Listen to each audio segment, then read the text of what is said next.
जवार पारिस को ढूंढ कर घर ले आता है। ये देखकर मीर बहजाद बहुत खुश होता है। वो खुशी में जवार को अपनी एक फैक्ट्री तोहफे में दे देता है और उसे दोबारा पारिस की हिफाजत पर मामूर कर देता है। फिर बहजाद पारिस से कहता है कि तुम आफताब से निकाह करोगी और मेरे ही पास रहोगी। इसके बाद वो पारिस और आफताब के निकाह की तारीख भी तय कर देता है। जब आफताब पारिस को ब्यूटी पार्लर ले जा रहा होता है तो रास्ते में अब्दुरानी उनकी गाड़ी रोक लेता है। वो आफताब के सर पर पस्तूल रखकर पारिस को अपने साथ ले जाता है। ये खबर मिलते ही जवार गुस्से में आफताब को थप्पड़ मारता है और बहजाद के साथ पारिस को बचाने निकल पड़ता है। इधर अब्दुरानी पारिस को बेहोशी का इंजेक्शन लगाकर इसके साथ ज्यादती करने की कोशिश करता है, मगर इन वक्त पर जवार और बहजाद वहां पहुंच जाते हैं। पारिस को बेहोश देखकर जवार गुस्से में फायर कर देता है। जवाब में हमला आवर बहजाद पर गोलियां चलाते हैं, लेकिन जवार बहजाद के सामने आ जाता है और गोली उसके पेट में लग जाती है। इसके बाद हमला आवर वहां से फिरार हो जाते हैं। बहजाद फौरन जवार और पारिस को अस्पताल ले जाता है।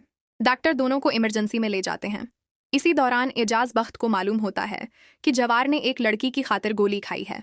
ये सुनकर अब्दुल अपनी बेटी रेशम का रिश्ता जवार से खत्म कर देता है, जिससे एजाज बख्त की तबीयत खराब हो जाती है।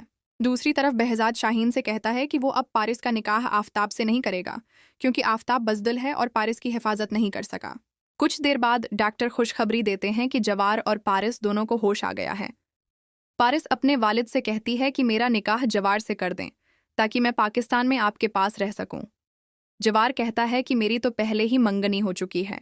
इसी वक्त एजाज बख्त वहां आता है, अपने बचपन के दोस्त मीर बहजाद को गले लगाता है और जवार से कहता है कि अब्दुल ने रेशम का रिश्ता खत्म कर दिया है, इसलिए अब तुम पारिस से निकाह कर लो।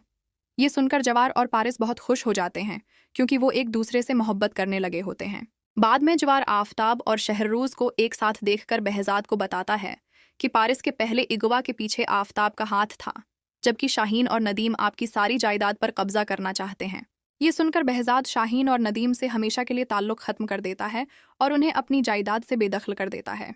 उसके बाद जवार पारिस को शॉपिंग पर ले जाता है। घर वापस आकर बहजाद मौलवी साहब को बुलाता है और जवार और पारिस का निकाह करवा देता है। फिर वो अपनी सारी जायदाद पारिस के नाम कर देता है।